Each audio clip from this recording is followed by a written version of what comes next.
Hello, everyone. Welcome to Brain Blitz Audios. In this episode of NEET Preparation, we'll be dealing with previous year questions of medical entrance examinations in India. The subject that we're dealing with is biology, and the chapter we'll be looking at is the 7th chapter in the syllabus for grade 11 CBSE.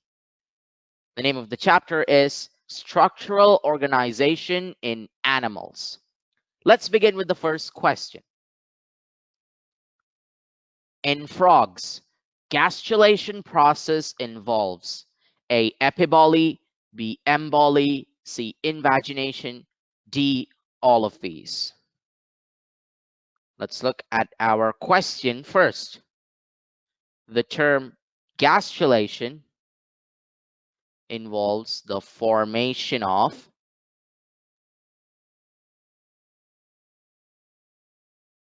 the ectoderm, the endoderm, and the mesoderm. And this formation occurs by 5 steps, which are invagination, involution, ingression, delamination,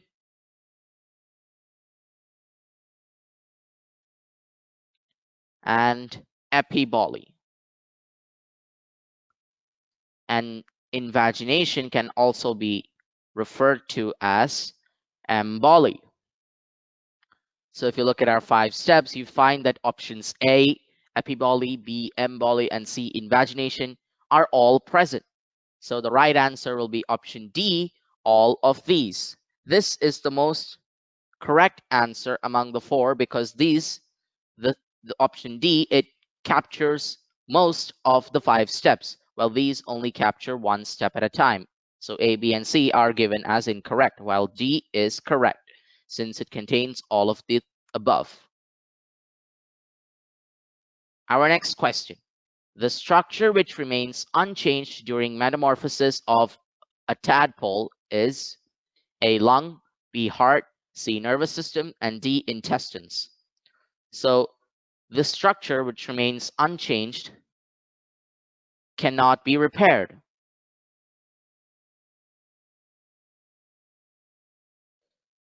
So let's look at our options. Option A, lung. Lungs are found in only adults. Tadpoles have gills, so the gills disintegrate and the lungs are formed. So option A is incorrect. What about option B, heart? The heart gets larger as a tadpole metamorphoses into a frog. So option B is incorrect. What about option D, intestine? Now, the thing here to note is that tadpoles are herbivores, while frogs are carnivores, which means that tadpoles have a longer intestine.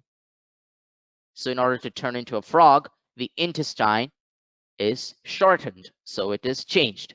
So option D is incorrect. The right answer is option C, nervous system. Once damaged, it cannot be repaired, and it remains unchanged during metamorphosis.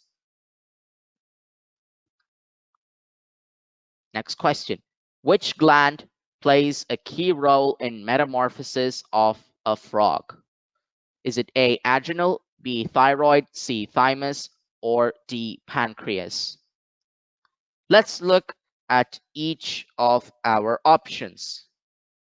But before that, since this gland plays a key role in metamorphosis, the gland also controls body development. 1 out of the 4 controls body development. Let's look at the functions of each of our given options. Option D, pancreas. Pancreas is for digestion and absorption of blood sugar. So these are the functions of the pancreas. So therefore, option D is incorrect, as the functions of the option are different from the functions given. What about option C, thymus gland? Thymus gland is responsible for immunity,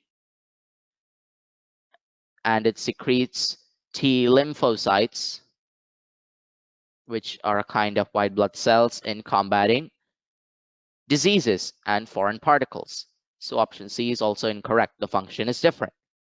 What about option A, adrenal glands? Adrenal glands, these produce adrenaline,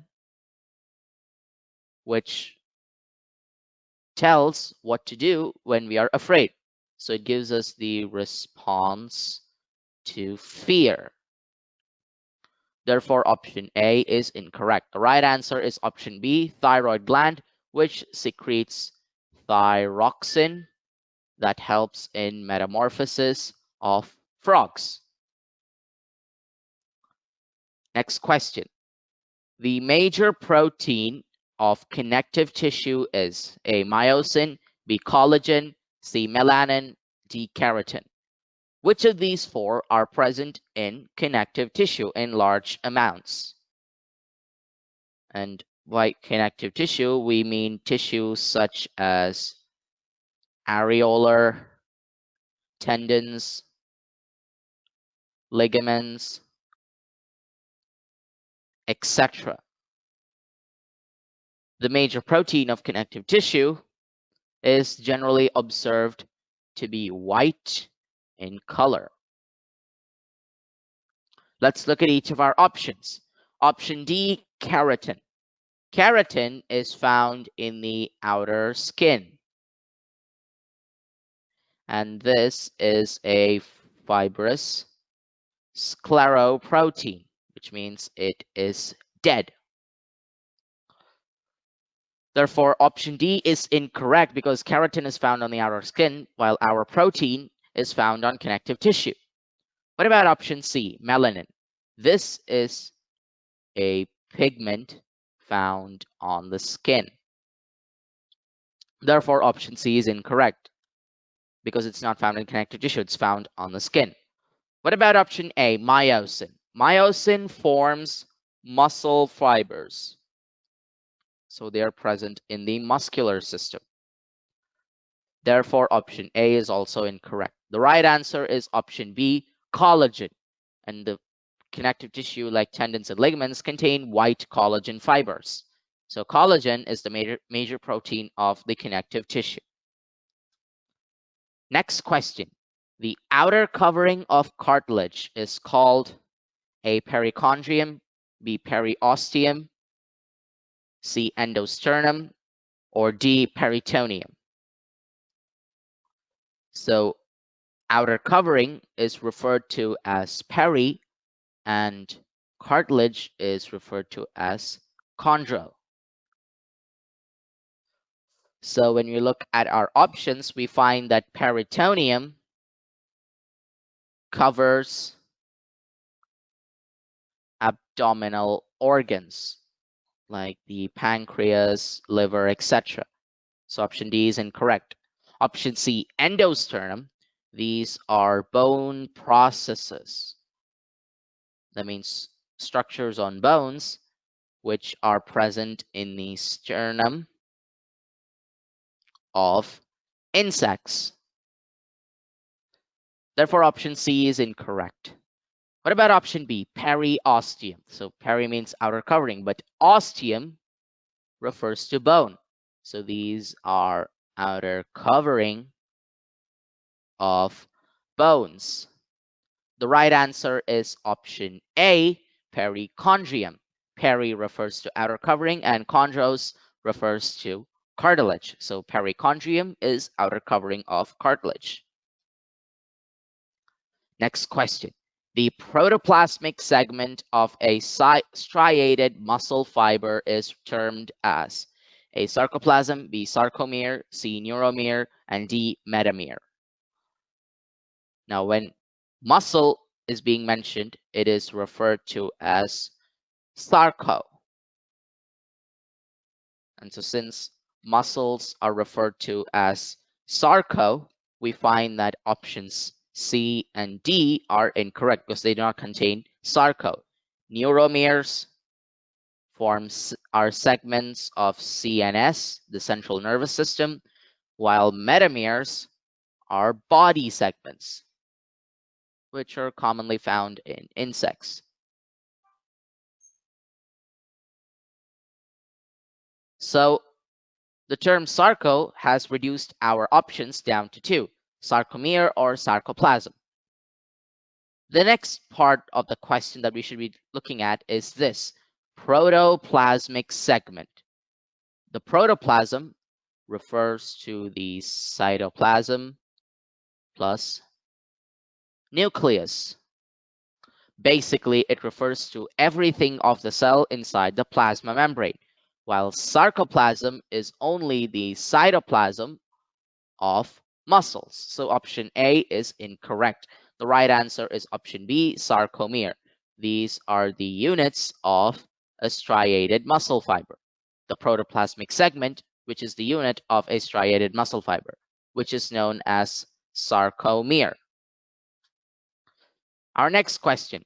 Sharpie's perforating fibers are related with A, heart contraction, B, muscular relaxation, C, fixing of teeth, D, none of these.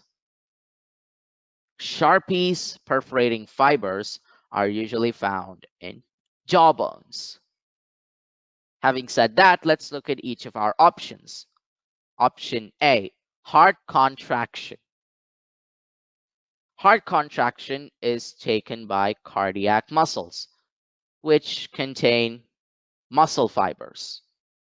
Muscle relaxation is done by a muscle fiber known as myosin, which is pretty important. So options A and B are incorrect. But option C is correct because Sharpie's perforating fibers are found in jawbones and jawbones contain teeth. So their function is fixing teeth to the sockets. So option C is correct. And since C is correct, we can safely say that D is incorrect because option D says that none of the three are correct, which is wrong. Next question, the type of epithelial cells which line the inner surface of fallopian tubes, bronchioles, and small bronchi are known as A, squamous epithelium, B, columnar epithelium, C, ciliated epithelium, and D, cubical epithelium. So fallopian tubes, bronchioles, and small bronchi have epithelium which have hair-like outgrowths. Having said that, let's look at each of our options. Option A, squamous epithelium. Squamous epithelium has flat cells, and these are found in lining of blood vessels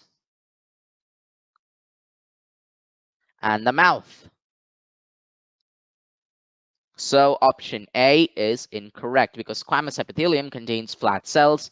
The type of epithelial cells in the question has hair-like outgrowths because they are present in fallopian tubes, bronchioles, and small bronchi. And the hair-like outgrowths help in transportation of eggs in fallopian tubes and mucus in bronchioles and bronchi. What about option B, columnar epithelium?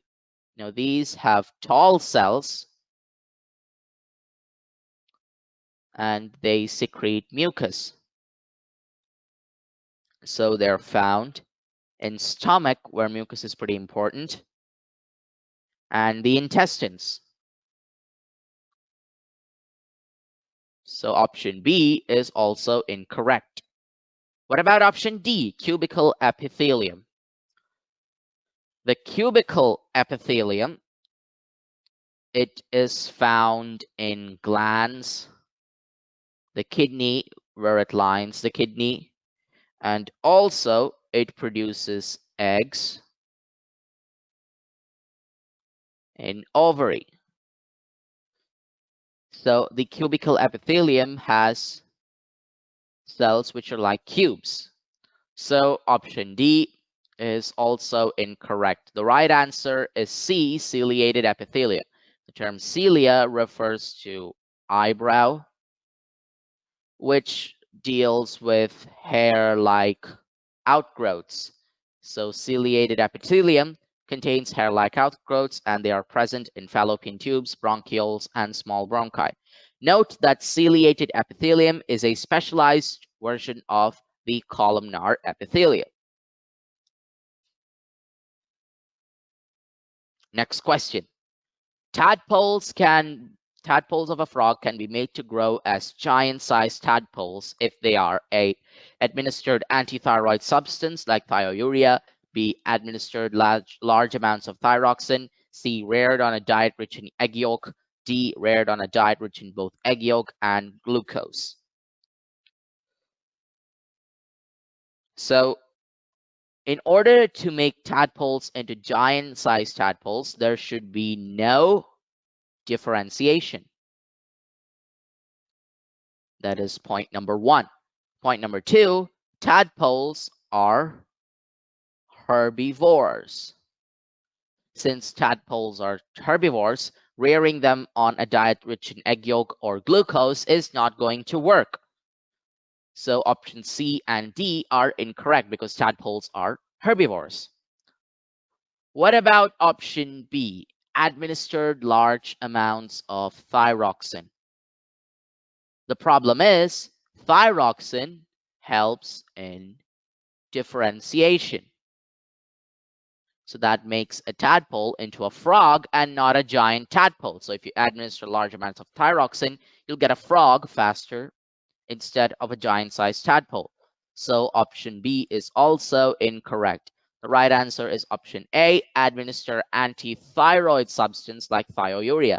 So thiourea, it blocks the thyroxine, which is produced in the thyroid gland of tadpoles, and it makes tadpoles grow into giant-sized tadpoles instead of frogs. So option A is the right answer, while the others are incorrect. Next question. Which of the following type of cell junction is not found in animal tissues? Adhering junction, tight junction, gap junction, and plasmodesmata. We find adhering junctions, which keep neighboring cells together in cardiac muscles of animals. Option A is found in animal tissues, so that makes it incorrect. What about option B, tight junctions? Tight junctions prevent the leakage of body fluids, so these are found in epithelia. So again, tight junctions are found in animal tissue, so it's true, which makes the option false. The question is to find which is not found in animal tissues. What about option C, gap junctions? Gap junctions are junctions where there are sufficient spaces between the cells in order to facilitate transport. These are found in nerves. If you remember synapses, those are junctions with gaps. So option C is also true since they're found in nerves, which makes the option incorrect. The right answer is option D, plasmodesmata. Plasmodesmata are not found in animals. These are found in plants, and they are the joining of cell walls. Identify the figure with its correct function. So this is a type of tissue, and the options given are areolar tissue serves as a support framework for epithelium. B, adipose tissue store fats and acts as heat insulators. Dense regular tissue provides flexibility. Dense irregular tissue provides strength and elasticity. So if you look at our tissue, you notice that there are very less fibers. So that means that option A, which serves as support framework, so that needs a lot of fibers. Option B, option C and D, which also need a lot of fibers in order to provide flexibility, strength, and elasticity, are incorrect because these types of tissue need more fiber, more of the collagen and elastin fibers. However, in the figure given, we have a lot of these very big cells with small nuclei and a large amount of fat. These are characteristics of adipocytes, and adipocytes are found in adipose tissue. Option B is the right answer. Adipose tissue, which stores fats and act as heat insulators. Next question. Which of the following about cell junctions is false? Let's look at our statements. Statement number 1. All the cells of the epithelium are held together with little intracellular materials. That refers to the basement membrane. So the statement is true. Next, in almost all animal tissue, specialized junctions provide both structural and functional link between individual cells. An example of that could be nerves and synapses. So synapses and nerves provide communication. So statement number 2 is true. Option 3. Statement number 3 says that tight junctions help to stop substances from leaking across a tissue. Since these are found in epithelia, that statement is also true. Statement number 4, adhering junctions provide cementing to keep neighboring cells together. These are found in cardiac muscles. Cardiac muscles need to stick together, so statement number 4 is also true. And finally, statement number 5, gap junctions provide cytoplasmic channels between cells for passage of ions, small molecules, and sometimes big molecules. This again can be found in synapses, nervous tissue. So the 5th statement is also true. All of the statements here are true. So let's look at our options. Option A says that 2 and 3 are false, but since all are true, this is incorrect. Option B states that statement 1 and 2 are false, which is incorrect because all are true. Option C says that only the 5th statement is wrong, which is incorrect because we found that all of them are true. The right answer is option D, none of these. Because the question is asking us to find the false statement and there are no false statements, option D is the only option that fits, none of these.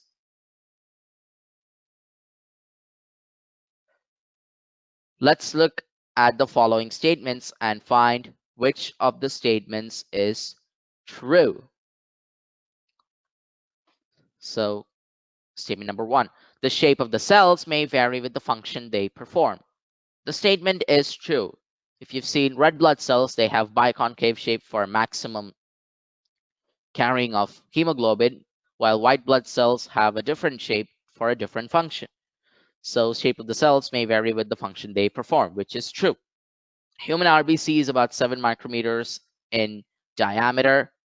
Because it's very small, that statement is also true. It is experimentally proven. Statement 3, cytoplasm is the main arena of cellular activities. So without cytoplasm, the cell is dead. So statement number 3 is also true. Statement number 4, various chemical reactions occur in cytoplasm to keep the cell in the living state. These chemical reactions, when stated together, are known as metabolism. So statement number 4 is also true. So since all of these statements are true, we can say that option A is correct. It says that all of the statements are correct. Option B, only 1 and 2 are correct, is incorrect because we found that all of them are correct. Only option 4 is correct is also wrong because we found that all of the other 3 are also correct. All of the statements are correct. That also means that option D is wrong because it states that all of these are false, which is not true. All of the statements given here are true. They are correct. Next question. The figure below shows the head region of a cockroach. Identify the parts A to F. So we know that insects have compound eyes. And when you look for compound eyes, we find that this is the right one. So part B is compound eye. So when we look for options with B as compound eye, we find that we can immediately eliminate option A because it says that the part B is the ocellus, which is incorrect. Actually, the ocellus lies above the compound eyes, so A is ocellus. And so since A is ocellus, we can find that all three of them so far have concurred with that statement. So let's look at the next part, C and D. So in C and D, we find that option D says C is maxilla, D is mandible. B and C says that C is mandible and D is maxilla. When we look at a cockroach, we find in cockroaches, the larger piece is known as a mandible, and the smaller piece of the mouth is known as the maxilla. And this part is the moving part and the other is stationary. So C, which is larger than D, is the mandible. And D is the maxilla. On looking at our options, we find that D becomes incorrect because it says that C is maxilla and D is mandible, which is not correct. So among B and C, we have the contention between E and F, whether E is labrum or labium. So we find that E sits at the front, so it is the front lip, and F is at the back, so it's the back lip. And what is the name for the front lip in cockroaches? The labrum. And the back lip is known as the labium. Therefore, we can find that option C, which says E is labium, that is the front lip as the back. It says the front lip as the back lip and the back lip as the front lip. So that is incorrect. Therefore, the right answer is option B. A ocellus, B compound eyes, C mandible, D maxilla, E labrum, and F labium. This is the right option. Next question.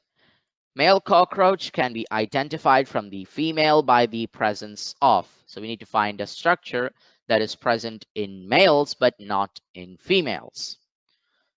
Long antennae are found in both males and females, so option A is incorrect. Wingless body is found in all larvae, so that is incorrect. Elongated abdomen is found in both males and females, so that is incorrect. The right answer is option D, anal styles.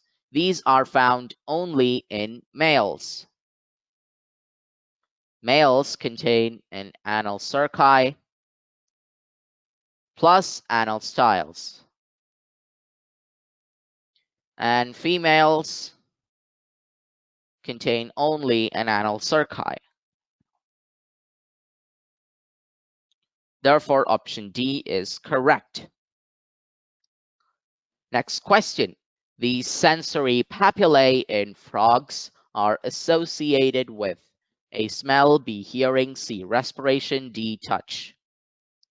Let's look at each of our options. Option A, smell. Smell is sensed by the frog through its nasal epithelium. Hearing is through the tympanum, which is the large membrane that you find at the side of the heads of the frogs. So frogs have no outer ears, but they have a tympanum at the outside. So A and B are incorrect because the structure that actually does the function is not the sensory papillae. Those are different. What about option C, respiration? Respiration is undertaken by lungs, the skin, and gills in the case of tadpoles, not the sensory papillae. Therefore, option C is also incorrect. The right answer is option D, touch. Touch is taken out by the sensory papillae. So the sensory papillae are associated with touch. The last question of this segment, of this episode actually.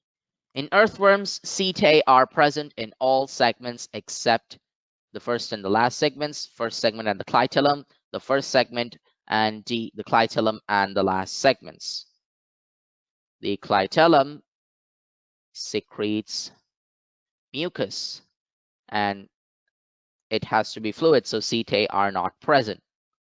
And if you look at earthworms, earthworms undergo cross-fertilization. And the setae are reproductive organs. They help hold on to the other earthworm. And since earthworms undergo cross-fertilization, the back end of an earthworm must not have these setae. If the back end has the setae, then the front end of the other earthworm cannot bind to it. So option D is the correct option. The first segment, which binds with the last segment of the other earthworm, has to have it, so option C is incorrect. And over here, in option A, the clitellum is not mentioned. So it says that the clitellum has the setae, which is incorrect.